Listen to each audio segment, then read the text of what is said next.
Bien, vamos a definir dos conceptos importantísimos en los circuitos eléctricos y es lo que tiene que ver con la carga y la corriente eléctrica. Entonces vamos a empezar por decir que la carga eléctrica, sin lugar a dudas, es el concepto fundamental que nos permite explicar todos o la gran mayoría de los fenómenos eléctricos, ¿cierto? Entonces vamos a empezar por encontrar un concepto sencillo y es decir, ¿qué es la carga eléctrica?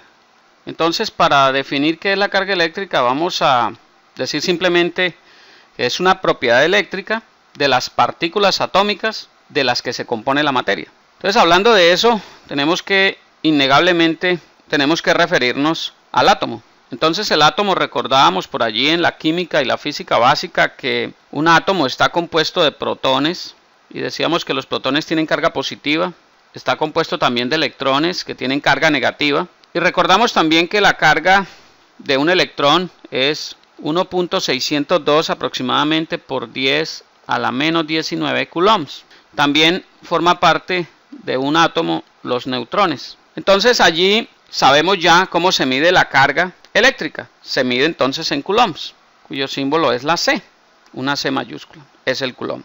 Así es como se mide. Entonces esa carga eléctrica como tal, si nos referimos a un coulomb, vamos a ver aquí dos cosas importantes en cuanto a la carga eléctrica y vamos a decir que entonces un coulomb equivale a tener más o menos 6.24 por 10 a la 18 electrones. Si nosotros nos ponemos a pensar en 6.24 por 10 a la 18 electrones, es tomar el número 6.24 y multiplicarlo por una cifra de 18 ceros a la derecha. Eso es una cantidad exorbitante, es muy grande, ¿cierto? Por eso, en la práctica, para nosotros medir la carga, vamos a hablar de unidades de picocoulombs, de nanocoulombs o de microcoulombs. Son unidades más reales. ¿Por qué? Porque pico es 10 a la menos 12, nano es 10 a la menos 9 y micro es 10 a la menos 6. Entonces ya son unidades un poco más reales, ¿verdad? Ya más acercadas a la práctica, a lo real. Entonces estas unidades son más utilizadas en la práctica. De hecho, ustedes por allá en el electromagnetismo ven cargas de microcoulombs o de nanocoulombs. Eso es. Este es el primer aspecto. Entonces el segundo aspecto importante o relevante es que la carga eléctrica debe cumplir la ley de conservación. ¿Qué nos dice entonces esa ley de conservación de la carga eléctrica?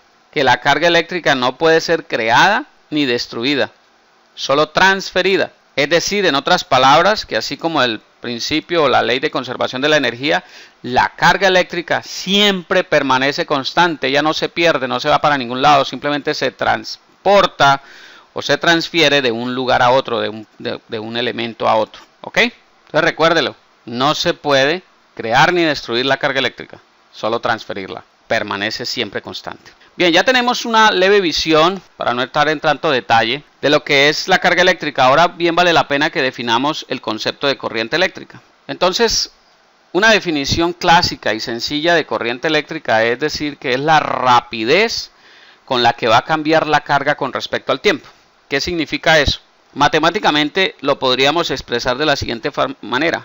La corriente, ojo, en minúscula porque depende del tiempo en este caso, es la derivada de la carga con respecto al tiempo, de Q en dt, o delta Q mayúscula sobre delta T. ¿Por qué delta Q en mayúscula? Porque recuerden, un delta es una cantidad fija de carga. Entonces recuerden, la Q minúscula nos denota una variable que va a depender del tiempo, que va a cambiar en el tiempo. Mientras que la Q mayúscula es una cantidad constante. Acuérdense esa convención que vamos a usar a través del curso para que no se confundan. ¿Por qué puso delta Q? ¿Por qué no puso delta Q minúscula? No, recuerden. La letra mayúscula es para definir una cantidad constante. Muy bien.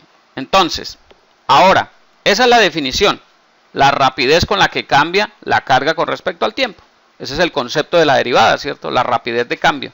Eso es. Muy bien. ¿Cómo se mide entonces esa corriente? Esa corriente se mide en amperios y se denota por la letra A mayúscula, amperios. Y recordemos entonces que un amperio es igual a un coulomb por segundo. Coulomb, que es carga eléctrica, y tiempo, que está en segundos, hablando del sistema internacional. Ahora vamos a ver la convención para la corriente eléctrica. ¿Cómo fluye la corriente eléctrica en un circuito? Vamos a hacer un esquema y sobre ese les voy a mostrar cómo funciona esto. Bien, ahí tenemos ya la situación planteada. Entonces imaginémonos que ese rectángulo allí donde están dibujados esos dos electrones para simular el movimiento de las cargas eléctricas, ese elemento de circuito va a experimentar un flujo de electrones o una corriente eléctrica. Entonces, ¿por qué los electrones van en ese sentido y por qué la corriente la dibujo en sentido contrario?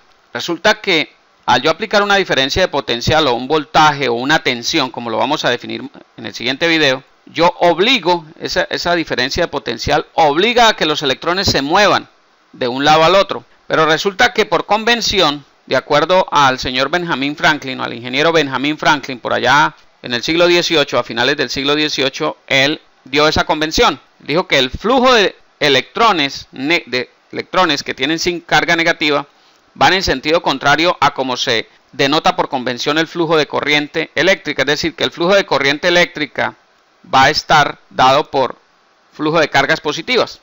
Eso es por convención, pero lo que va a suceder en la realidad es que los electrones fluyen de menos a más, van de menos a más, del signo negativo hacia el signo positivo. Y eso es lo que vamos a llamar nosotros la convención pasiva de los signos, que lo vamos a aclarar más adelante. Por ahora, no se dejen enredar con eso. Simplemente la corriente sale de la fuente por el polo positivo y va a caminar hacia el polo negativo. Y los electrones van del polo negativo al polo positivo. ¿Ok? Entonces recuérdenlo. Esta es la convención que está asumida por la IEEE, que es el Instituto de Ingenieros Eléctricos y Electrónicos.